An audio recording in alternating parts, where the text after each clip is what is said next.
Imagine showing up to work in the heat of summer and being told, shorts are unprofessional. It deserves some dress code malicious compliance, does it not? We'll get to that in a bit, but first, move your car. Lol, okay. I'm the 19-year-old female, daughter of my normally very nice parents. We had new neighbors move in about 2 years ago, and for the most part, we just let them be. They were a little annoying sometimes, and there were a couple instances where we had to complain about the overwhelming noise of their weekend parties at night. But other than that, they're pretty okay neighbors. We'd never had a problem with them until recently, after several strikes against my family. Strike number 1, destructive dogs. So our neighbor's family and my family own dogs. My dogs are very gentle and spend most of their time indoors. We live in Southern California, and when this incident happened, it was in the middle of summer, so we let our dogs stay inside to keep cool. Their dogs are very aggressive and are raised as outside dogs.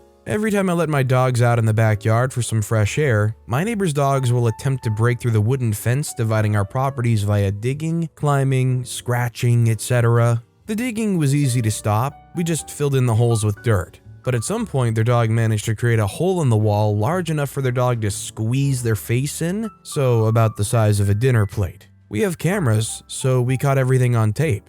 My parents are pretty understanding, so my dad went and talked to my neighbors, offering to pay half of the damage since it's our shared property line. The neighbor's wife, who we're going to call Lying Sally for this story, called my dad a liar and accused our dogs of damaging the fence, which we knew wasn't true, and my dad told her we had proof it was her dogs and demanded my family pay for the damages. They fought over it and nothing got solved, so eventually my dad conceded and nailed some plywood over the gaping hole. Problem solved, but this was only the first strike. Strike number 2, just why? The next incident is honestly really stupid, and I don't even know why Lying Sally bothered lying. So this incident happened about a few days after we had to call our third noise complaint on one of the parties again. Like seriously, who blasts Let It Go at 10:30 p.m. at night? I wish I was making this up. My mom is getting out of her car in our driveway when Lying Sally walks right up to her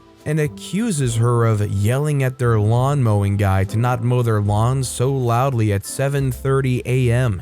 My mom was very confused. She's never talked to the guy who comes over to mow their lawn. We've never cared about any of our neighborhood's business in general. For frick's sake, we have a neighbor across the street who revs his motorcycle at 6 a.m. and another neighbor who does construction stuff in his garage for a hobby. My family's been living here for almost 20 years. We're very chill with our neighbors' loud and noisy hobbies normally. Long story short, my mom confronted the lawnmower guy one morning and asked him if she's ever talked to him before, and he told her no.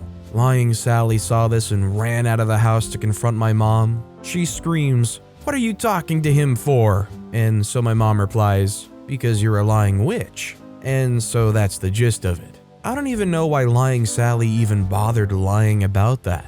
At this point, we were convinced Lying Sally was a nutcase. Strike number 3, the point where I finally stepped in. For the past month, my neighbors have stooped to a new low by hogging all of the parking space in front of our house whenever they get an opportunity. My family has 3 cars. 2 usually sit in our driveway and the third is parked curbside in front of our house. My neighbors have 2 cars, both of which they parked alongside the curb in front of both of our houses. The curb our houses share is only big enough for 2 cars. They've stopped using their driveway entirely just to park their 2 cars on the curb, which forces us to park our third car further down the street. It's not a big deal, but what they were doing was petty, so my parents became petty too. The moment they would move their cars to go to work, my parents would move our third car back into its spot on our half of the curb. This went on for almost an entire year. Until at some point an unspoken truce was made and they stopped their petty scheme. Things returned back to normal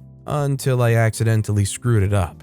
In my defense, I was driving home with the third car late at night. It's dark, I accidentally back up way too far and park the car smack dab in the middle of the curb. So my car is literally in the middle between our houses. I'm tired from working all day, so I don't think much of it since our neighbor still has a whole entire driveway to themselves. Trust me, their driveway is just like ours, it's made to fit 2 cars. The next morning I wake up to the sound of my parents arguing downstairs. Our neighbors have parked one of their cars on their driveway, and the other one is parked in front of our third car on our side of the curb. This wouldn't be a problem if half of the hood of their car wasn't sticking out into our driveway. The problem with this is that if we try to back out the car, the one closest to their car in our driveway, we might hit their car, and I'm pretty sure that was done on purpose. I was done with their games. So I marched over next door and rang their doorbell. The husband, we'll call him Pig for this story, opens the door, and he's recording me as if I'm going to attack him, which is ridiculous. I'm 5'2" and he's close to 6 feet. If anything, I should be the scared one. The conversation goes like this. I said, "Is it okay if you can move your car?" Pig says, "No, the police told me I can park anywhere I want because it's a public road. And they even told me I can record you." I said, "I don't even care about you recording me. I just need you to move your car. You have an entire driveway to yourself. It's just common courtesy to not block your neighbor's car into their driveway." Pig says, "You guys can still get out. It's not that bad." I say, yeah, but we just don't want to hit your car by accident while backing out." Pig says, "Is that a threat?" I say, no, I'm just saying that we don't want to pay for the damage of your car because you didn't want to move it, and I can't guarantee that we won't hit it. It's pretty darn close." They say, "I don't care. I shouldn't have to move my car. You move your car." I realized that I wasn't going to get anywhere, so I let him slam the door in my face and I walked away. I went back inside my house and got on my laptop to make sure that, yes, it is indeed illegal to park in front of someone's driveway, even partially. So my neighbor does have to move by law. However, I wanted to be a petty witch, so I moved my car. I grabbed my car keys and carefully backed up the car. Again, the one closest to his poorly parked car, so that the back half is inches away from the front of Pig's car. So my car is now blocking Pig's car from pulling out into the street and leaving. My car is also blocking the sidewalk, which I know is illegal, but I already had this planned out. Basically, I caged in his car and held it hostage for a couple days. Either Pig or Lying Sally would have to come and apologize to make me move the car, which I knew was very unlikely, or, part number 4, victory. Sure enough, as I predicted, Pig called the cops a few days later and reported my butt. His face was so smug as the officer told me that I can't legally box in someone's car like that and block the sideway with my vehicle. I told the officer that I understood that and I'll move my car. But I immediately pointed out that it's illegal to partially block the entrance point to someone's driveway as well, and that Pig's car is crossing that line by over 2 feet. The smile on Pig's face vanishes and his face turns red while the officer tells him that he's going to have to move his car as well. So I back up my car and I'm grinning like a cat who's caught its prey, while Pig has to move his car into his driveway. I also made sure to move our third car back into its rightful spot as well. It just always annoys me when you have to deal with a neighbor like this that's just so dense and doesn't want to get along with anybody. Our next story is Summer in Office Dress Code. When summer was here and the temperatures were approaching 85+ degrees Fahrenheit on the hotter days, I'm located in Northern Europe, which means that this stuff is hot for us. And to top it off, the humidity was off the charts. Leave a cold beverage out on the table for a minute or two, and it's condensing as hard as I'm sweating, puddles underneath and all. We don't have air conditioning at my office, and probably will never have.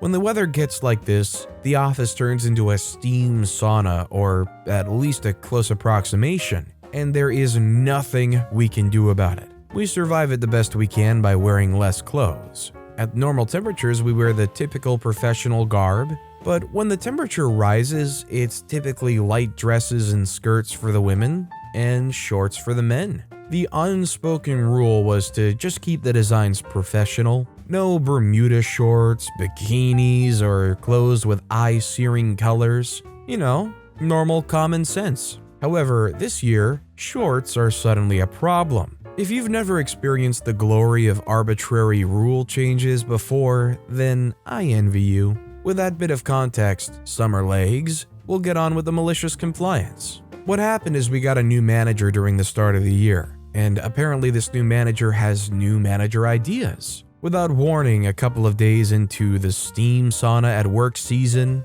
the new manager decided that shorts were unprofessional, and in short order, he ordered the men in the office to go back to wearing heat stroke-inducing long pants. No meetings, no talking with people in the office first, no different alternative, just here are your new guidelines, have a nice day kind of situation. Sent out over mail, of course, shortly before the end of day. The new rules were to take effect immediately. Now, I was none too pleased by this, and come the next day, I find out that neither were the rest of the men in the office. Mostly because each and every man went from being uncomfortably hot to now sporting his own little steam oven and in the privacy of his pants, steaming a 2 buns and 2 eggs combo. Grumbles were had all around. It should be said that when I think something's unfair, I can get a bit confrontational, and I won't take just because as a good enough explanation. Basically, I don't play nice with arbitrary rules. As such, during the first day after the rule change, I found a moment to press the new manager for the real explanation. As such things have a tendency to do, after a bit of back and forth, I was finally presented with his reason. Shorts are unprofessional because no one wants to look at hairy man legs. I honestly didn't know what to say to that at first, because how do you argue against stupid? Stupefied was the most fitting way to describe my state of mind after that bomb.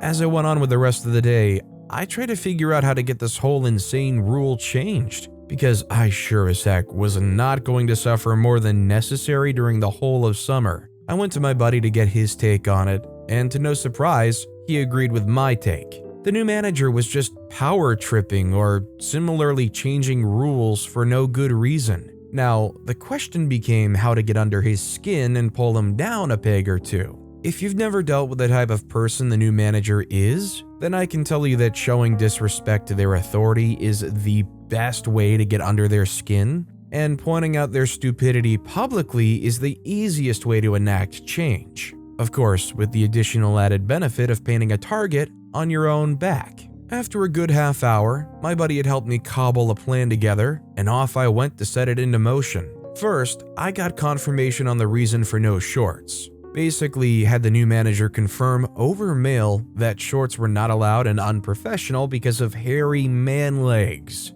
Then that evening I set to it at home, getting ready for wearing shorts to work the next day. When the next day came around, I peacocked into the office wearing shorts. In no time at all, the new manager was on my case. And in typical new manager style, he gave me a dress down in front of my coworkers. While he did this, I was fighting to not let a grin surface on my face. I think that humans are amazing in many different ways, one of which is that we don't always pay all that much attention to the details of mundane things, and as such, can gloss over them with ease. But once your attention has been drawn to something, you basically can't ignore it or unsee it. After the new manager was done stroking his ego, I broke. I couldn't hold in my smile anymore. With the biggest grin on my face, I pointed to my legs and said, "But I shaved my legs." I think that broke the new manager for a full 10 seconds. He just kind of stood there taking it all in, really looking at my legs, then looking back and forth between my legs and face a couple of times. You could see him trying really hard to make sense of what happened,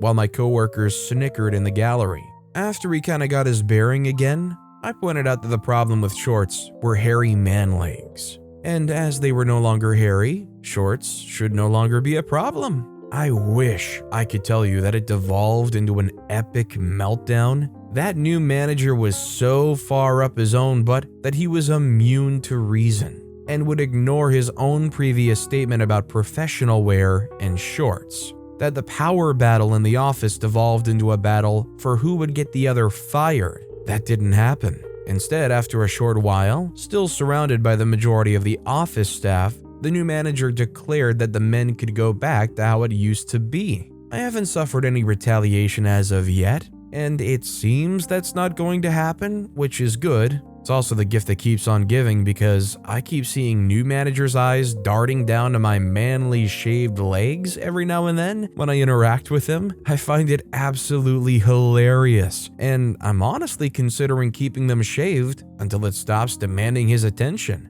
I've acquired a new nickname in the office, which I guess isn't all good fun. Many of my coworkers have taken it upon themselves to call me by Summer Legs. Honestly, I thought OP was going to turn to skirts and maybe ask everybody to grow their leg hair out for those that do shave, but honestly, this compliance was just as good. But with that being said, that's all the time we have for today. Now, if you want to hear another absolutely awesome malicious compliance story, check out that video on the left. Or if you missed my latest video, check out that video on the right.